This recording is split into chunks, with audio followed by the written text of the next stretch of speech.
Hello guys, मेरा नाम है बिट्टू और मैं रहती हूँ नागपुर में। और हम लोग आ गए थे सदर में क्योंकि मुझे पीना था मैंगो शेक। क्योंकि हम लोग जा रहे थे वही रास्ते से मनीष नगर होती हुए, तो मैं रुक गई थी सदर में मैंगो शेक पीने के लिए। और मैंने ले ली थी मैंगो शेक और एक कोल्ड कॉफ़ी।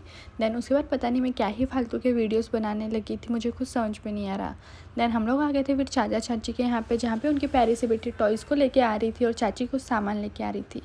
घर पे आने के बाद हमने काटे चाची के बर्थडे का केक, और पता नहीं चाचा जी क्या ही टॉयज़ के साथ खेल रहे थे, लाइक छोटे बच्चे। देन चाची ने सबसे पहला बाइट लिया और अपनी बेबी को खिलाया। देन सेकंड बारी आई चाचा और चाची को एक दूसरे को खिलाने की, बट चाचा थोड़े शर्मीले, तो चाचा खिलाते हुए थोड़े हिचकिचा रहे थे, बट चाची सो फ्रैंकली, तो दोनों ने एक दूसरे को खिलाया और हो गया था रोमांटिक माहौल स्टार्ट। बट आगे उसमें कुछ कॉमेडियन जैसे कि मेरे हस्बैंड जी और दोनों की हो गई थी फाइटिंग शुरू।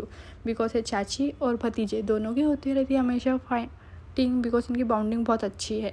देन चाची ने फाइनली मेरे हस्बैंड जी को केक खिला ही दिया। देन उसके बाद थोड़ी मस्ती स्टार्ट हो गई और लास्ट में हमने निकाली कुछ प्यारी प्यारी फ़ोटोज़। बस ऐसे था मेरा दिन। Bye bye guys.